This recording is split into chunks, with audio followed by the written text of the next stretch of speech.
E Klabin vai virar uma fábrica de dividendos em 2023? É isso que a gente vai falar nesse vídeo. Então já curte o vídeo, se inscreve no canal e ativa o sininho. E hoje eu trouxe o Léo aqui para a gente se aprofundar um pouco mais nesse assunto e você conseguir compreender se faz sentido, se realmente a Klabin vai aumentar muito, escalar muito o seu pagamento de dividendos em 2023, ou se não for em 2023, em qual ano vai ser esse excepcional retorno ao investidor. Então vamos começar de vez por todas. Leozeira tá aqui, ele já vai começar a falar, eu vou dar uma introdução bem básica e a gente já começa aí com os dados mais técnicos. Primeiramente, Klabin subiu 26% em 3 meses. Se você comparar outros ativos, ela não subiu tanto, porque teve vários ativos subindo muito mais que 30%. Por exemplo, a Dexco, que a gente teve uma reunião hoje, subiu mais de 60%, eu acho que em um mês e meio, assim. Então, realmente, e tá um pouco próximo desse setor, principalmente porque eles fizeram um investimento em celulose solúvel, mas isso vai ser um papo para outro vídeo. Mas o que eu tô querendo dizer é que esse movimento do mercado, a Klabin não se movimentou tudo, teoricamente, é o que a gente vai entender agora. Recentemente, a Klabin soltou esse fato relevante sobre a ativação de Puma 2, que é um dos projetos que tende a gerar aí resultado que vai para o bolso do acionista, o que pode colaborar para essa fabricação de dividendos, como eu citei no início do vídeo. Como que funciona? Na história da Klabin, ela teve um evento que foi o Puma 1, que realmente gerou muito valor para os acionistas. Então o Puma 2, teoricamente, neste momento, tende a gerar muito valor. Por que nesse momento? Porque ela já fez todo o gasto necessário, a infraestrutura está lá, e agora vai começar a absorção de valor, o que justifica essa questão do pagamento superior de dividendos em um futuro próximo, e é isso que a gente imagina. Aqui está o crescimento histórico da Klabin, desde 2010, ou seja, ela realmente, teoricamente, gerou valor sim para os seus acionistas, beleza? Então agora, Leozeiro, o que você acha dessa afirmativa? Vai virar uma fábrica de dividendos, sim ou não? Eu acho que ela tem um potencial muito bom de pagar dividendos, já é uma empresa que paga bons dividendos, mas a gente sabe que a Klabin, como é um negócio muito intensivo em capital, um negócio de papel e celulose, ela vive de ciclos. Então, quando ela está num ciclo de investimento, geralmente a alavancagem dela aumenta, a dívida dela aumenta, ela fica mais pesada, até que aqueles investimentos começam a gerar frutos e ela começa um processo de desalavancagem, e isso permite a ela pagar mais dividendos. Então, a gente tem até no seu gráfico, ó, justamente isso, tá? Ela mesma fala que quando ela está no processo já sem nenhum investimento, ela geralmente quer rodar entre 2,5 a 3,5 vezes EBITDA, mais ou menos, tá? Hoje a empresa está beirando ali os 2,6 vezes EBITDA. Lembrando que o EBITDA dos últimos 12 meses teve um certo benefício, porque o preço da celulose, principalmente no ano passado, ele estava bem alto, tá? Então a empresa estava com o EBITDA um pouco mais alto, só que agora a celulose veio para baixo, porém vai ter o benefício da segunda fase de Puma 2 entrando em operação, que é a máquina de papel 28. Então isso daí deve ajudar a compensar uma parte aí da queda da celulose. Se a empresa quiser se manter ali num nível de alavancagem de 2,5, no mínimo, tá? Que 2,5 que a gente fala é o mínimo de alavancagem que ele se propõe, ou seja, se ficar abaixo de 2,5, eles tendem a pagar um pouco mais de dividendos. A gente teria essa possibilidade de, girando mais caixa com Puma 2, pagar mais dividendos. Então, eu acho que esse é o grande ponto da Klabin, tá? E Outro aqui ponto, também tem um asterisco legal, o Léo, que no pico da alavancagem de Puma 1 eles chegaram a 6 vezes dívida. E no pico exatamente. da Puma 2 foi 4. Eu acho que eles aprenderam alguma coisa com esse passado aqui, porque essa parte deve ter sido muito tumultuado chegar a 3 vezes EBITDA. E agora eles começaram a startar, a ativar, a colher os frutos no terceiro trimestre de 21 e agora eles estão aumentando as etapas, ou seja, a gente não está vendo o potencial completo ainda dessa atividade, mas a gente já está vendo uma grande desalavancagem, ou seja, a empresa já está começando a gerar mais caixa e mesmo assim eles pagaram 6,6% de dividendos, ou seja, uma empresa que tende a gerar ainda mais caixa com a ativação completa, né? Sim, sem dúvida. Eu acho que Puma 2, óbvio, né, que a gente agora está com um pouco de preços deprimidos em celulose, mas a ideia, inclusive, da Klabin é ficar cada vez menos dependente do preço da celulose. A gente vai até ver um pouco ali o percentual que ela tem hoje de impacto de celulose. Então, olha só, repara, né? 2021, celulose era 54% do resultado da empresa. A tendência, o que eles querem é que celulose chegue ali em 2025 a 27% do resultado da empresa. Então, a gente sabe que celulose é um negócio que tem a vantagem de ser uma exportação, então é uma receita dolarizada, só que é um negócio que tem uma volatilidade grande. O preço da celulose, assim, ele oscila de uma forma muito, muito brusca e dificulta muito para a empresa, tá? Então, eu acho que esse aqui é um dos pontos que a tendência é que essa empresa fique cada vez menos commodity e cada vez mais varejo, vamos dizer assim, que em geral negocia com múltiplos, inclusive, mais altos. E a margem também é melhor, né? Você começa a agregar valor. Uma coisa é você vender a celulose bruta, outra coisa é você vender a embalagem finalizada diretamente quase para o cliente final. Não é para o cliente final porque você vai vender para quem vai vender o produto. Mas de qualquer forma você agrega muito valor e tem uma empresa na bolsa que é bem comparada, que é legal para a gente poder olhar e como pode ser o futuro da Klabin em uma ordem de grandeza mais robusta, vamos dizer assim, que é a Irani. A Irani é focado aí 100% em embalagem. Então, teoricamente, tornaria a Klabin muito mais resiliente, possibilitando um aumento de pagamento por múltiplo, né? Ele teria um ganho de múltiplo, um ganho de realmente resultado, porque vai ter um crescimento natural aí, tanto de Puma 2, e também teria um terceiro ganho, que seria essa transformação para realmente produto de embalagem, teria um ganho de margem também, né? Exatamente. Assim, a gente sabe que o setor de papel e celulose no Brasil, ele tem uma vantagem competitiva. O Brasil tem se tornado um grande produtor no setor de papel e celulose, tá? Então, a gente tem até aí no gráfico, tá? Como é que o Brasil se posiciona em termos de produtividade florestal e como é que a própria Klabin se posiciona. Então, repare como o Brasil ele é bem mais produtivo do que os outros países. O ciclo de produção aqui no Brasil é mais curto por conta do nosso clima. Isso faz com que, por exemplo, um eucalipto aqui, ele atinja sua maturidade entre 5 e 7 anos, o que é um tempo bem curto. Aumenta muito a produtividade e o Brasil tem essa vantagem. A Klabin ainda consegue ser ainda mais produtivo do que a média nacional. Eu acho que a Klabin se posiciona de maneira excepcional aqui no Brasil em relação a isso. E é uma diferença grotesca, né? Porque, tipo, por exemplo, aqui, nem olhando pra Klabin, que a Klabin é mais de 100%, assim, dobra a questão do Chile.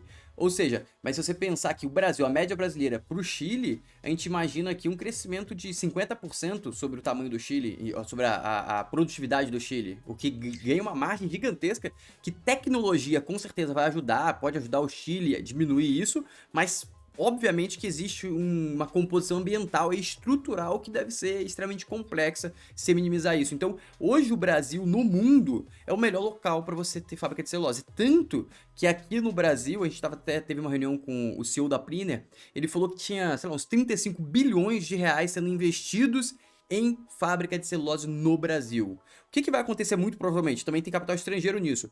As empresas lá de fora que são muito mais caras, por exemplo, Espanha aqui. Cara, a Espanha vai parar de produzir em algum momento. Por quê? Porque eles são extremamente pouco competitivos. Ou eles vão fazer um negócio muito nichado, alguma coisa nesse sentido, que não faz sentido comprar de outro país ou coisa parecida. Mas não faz.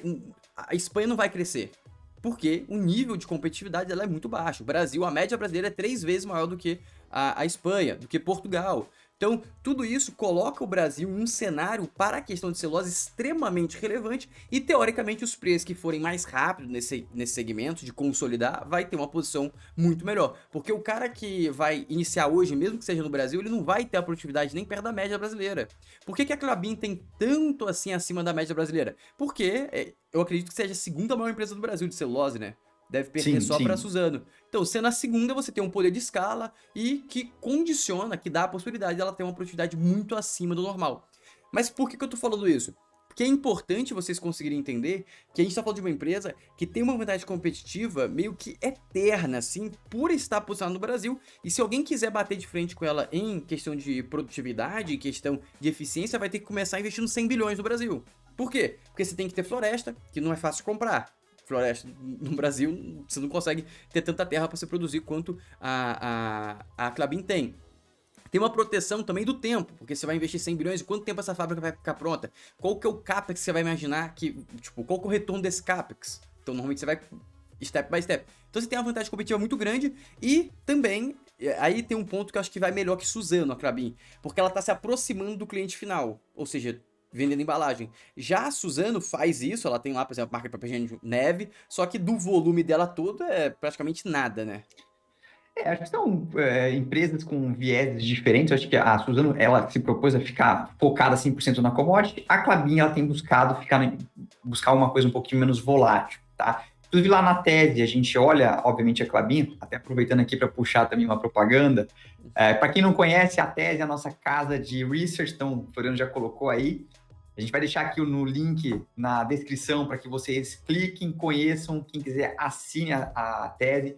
A gente tem feito um trabalho que eu tenho gostado bastante, a carteira tem tido um retorno que eu e os assinantes também têm gostado muito, então não percam, aproveitem, conheçam já a tese.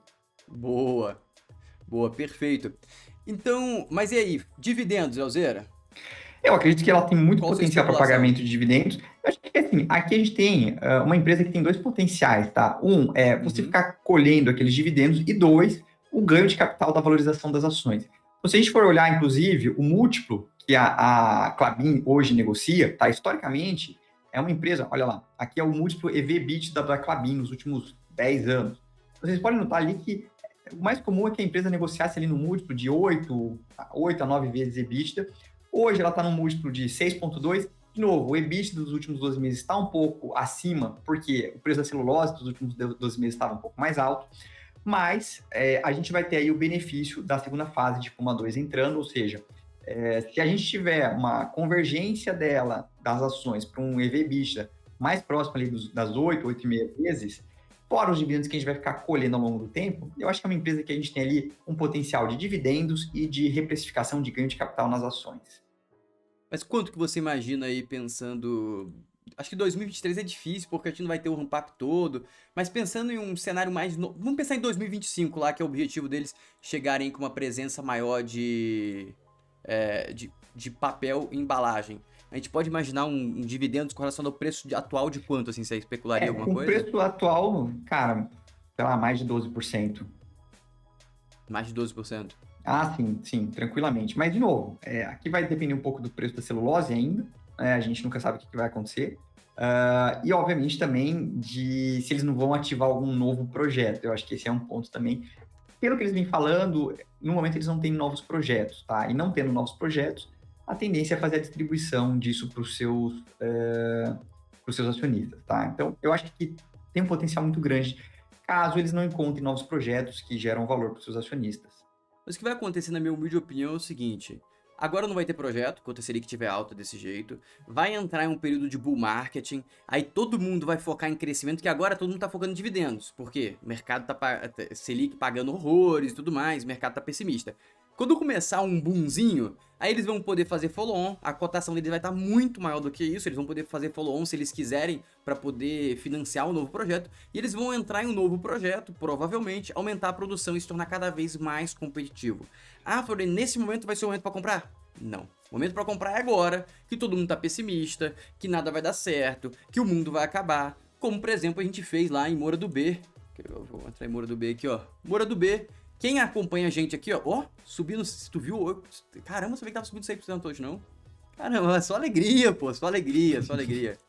Quem acompanha a gente em fevereiro eu fiz uma sequência de aula e eu abri uma carteira gratuita para quem participou da sequência de aula, a gente indicou Moura do Bill, foi mais ou menos, foi aqui em fevereiro, acho que foi em 5,60, aí caiu, aí teve gente reclamando, caiu, não sei o que e tal... Agora eu quero ver quem que vai reclamar aqui, 58% de alta. Mas por quê? Porque a gente comprou no momento que ninguém queria. Ah, seria que o Brasil vai acabar, vai virar Argentina, não sei o que, não sei o que lá.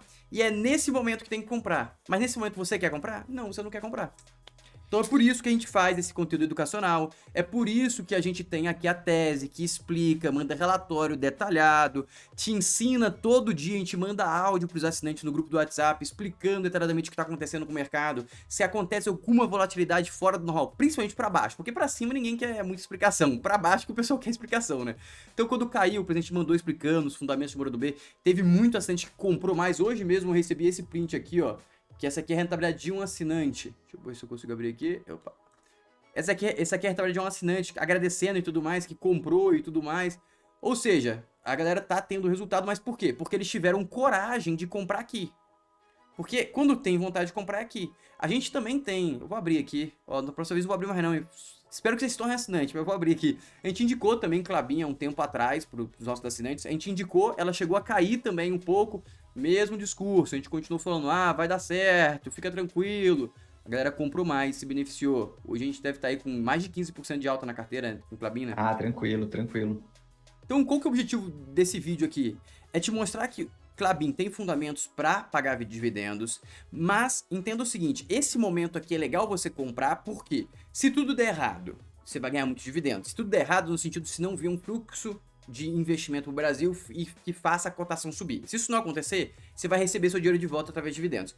Se isso acontecer, você vai ganhar seu dinheiro de volta por uma hipervalorização, e aí quando tiver todo mundo aplaudindo, vai subir, aí agora vai multiplicar por 100 vezes, você tira o seu dinheirinho e coloca em outro ativo que vai estar mais barato, por indicação da tese que a gente vai te indicar exatamente o momento de sair e qual outra ação que você deve comprar quando estiver caro. A gente não vê a visão ainda da Klabin cara, nossa humilde opinião.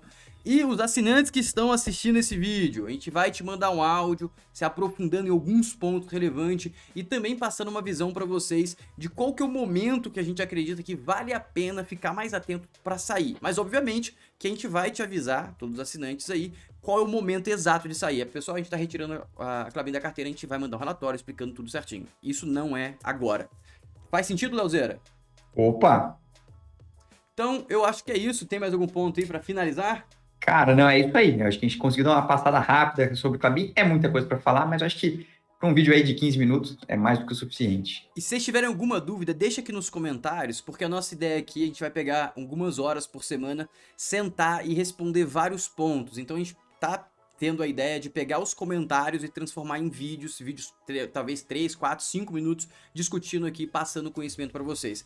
Um abraço e até o próximo vídeo. E lembre de curtir, se inscrever e ativar o sininho.